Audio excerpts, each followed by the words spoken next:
오늘도 새벽 예배를 드리게 하신 하나님께 감사와 찬송과 영광을 올려드립니다.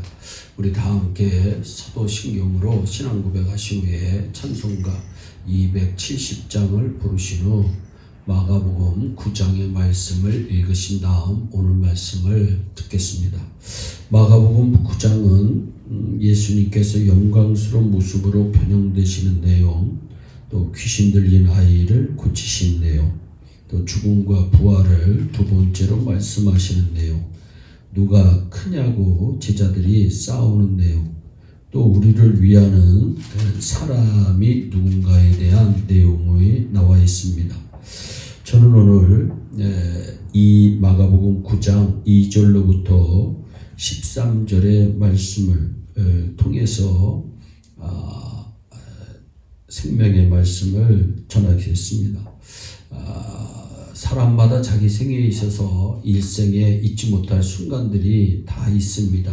어떤 사람은 좋은 집을 샀을 때, 또 어떤 사람은 결혼한 그 순간, 또 어떤 사람은 직장에 들어갔을 때 여러 가지 일들이 자기가 평생에 기억되는 순간으로 생각하고 있습니다. 예수님께서 변화산에 베드로와 야고보와 요한을 데리고 올라가셨을 때 그들이 주님을 3년이나 따라다녔지만 평생에 느껴보지 못했던 한 광경을 바라보게 됩니다. 그것이 바로 주님의 변화되신 모습이었습니다.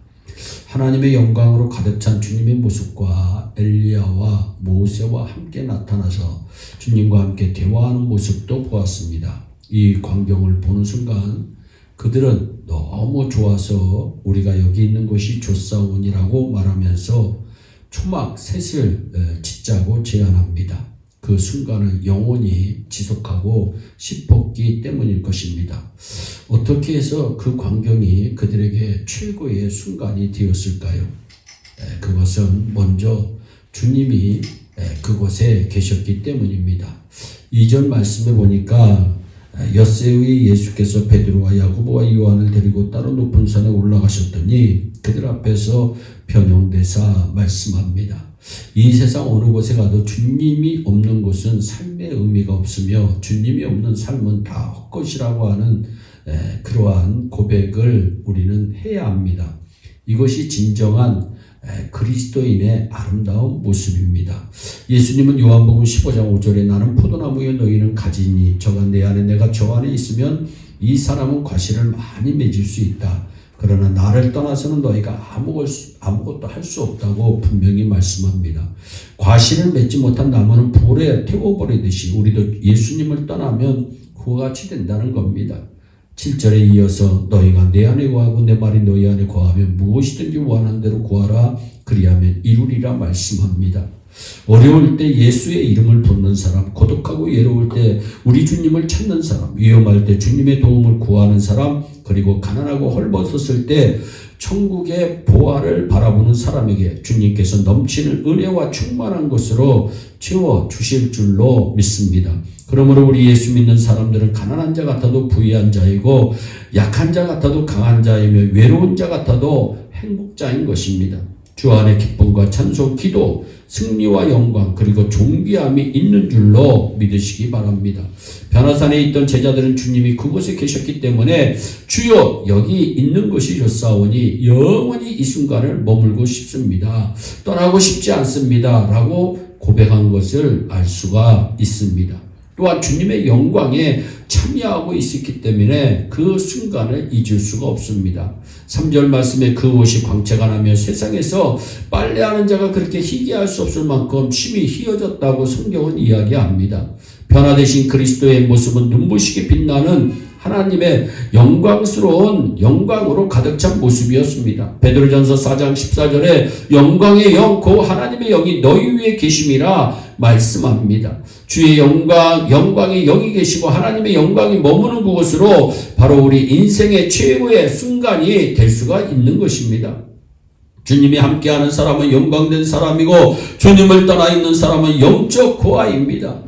여러분, 예수님을 만남으로 신자는 하나님의 영을 체험해야 합니다. 하나님의 영이 임하는 참 평안을 누릴 수 있어야 되는 것입니다. 미국의 세계무역센터 빌딩이 무너졌을 때 우리는 영원히 잊지 못한다는 말을 합니다. 다시는 이런 비극이 없게 하기 위해서 그날을 저들은 영원히 잊을 수 없는 날로 그렇게 외치는 것입니다. 세상에는 예기치 않는 슬픔과 불행, 죽음이 있고 실패와 낭패가 있습니다. 예고도 없이 어느 한순간에 어디서 어떤 사람에게 불어닥칠지 모르는 천재와 인재, 한재, 풍재가 우리를 괴롭히고 있습니다. 하나님의 영, 저 영광의 영이 우리와 함께할 때 슬픔이 변하여 기쁨이 되고 망령되는 행실을 끊고 변하여 새 사람이 될 줄로 믿으시기 바랍니다. 이것은 절대 사람의 힘으로 되지 않습니다. 하나님께서 역사에 주셔야만 되는 것입니다. 주여 주의 영으로 나를 조명하여 주시옵소서. 내 영의 기쁨을 주시옵소서. 내 영의 만족을 주시옵소서. 내 슬픔과 불행을 다 제거해 주시옵소서. 하나님의 영광으로 채워주시고 기쁨의 찬송이 있게 하여 주옵소서. 감사의 찬송이 있게 하여 주시옵소서. 우리가 이렇게 하나님께 기도할 때 하나님의 거룩한 영이 여러분과 함께 역사하시고 동행하여 주실 줄로 믿습니다. 또한 말씀과 성령이 있었기 때문입니다. 여러분 5절 말씀에 보세요. 이에 엘리야가 모세와 함께 저희에게 나타나 예수로 더불어 말씀했다고 말씀합니다. 베드로가 예수께 고합니다. 선생님, 우리가 여기 있는 것이 좋습니다. 우리가 초막셋을 짓때 하나는 주를 위하여, 하나는 모세를 위하여, 하나는 엘리야를 위하여 짓겠습니다. 이렇게 말씀합니다. 여기에서 모세는 말씀을 상징하고 엘리야는 성령을 상징하는 인물입니다. 모세는 시내산에서 십계명고 하나님의 말씀을 받았던 분이십니다. 엘리야는 그의 제자 엘리사가 그의 영감이 갑절이나 임하기를 원했던 것처럼 성령이 충만한 자였습니다.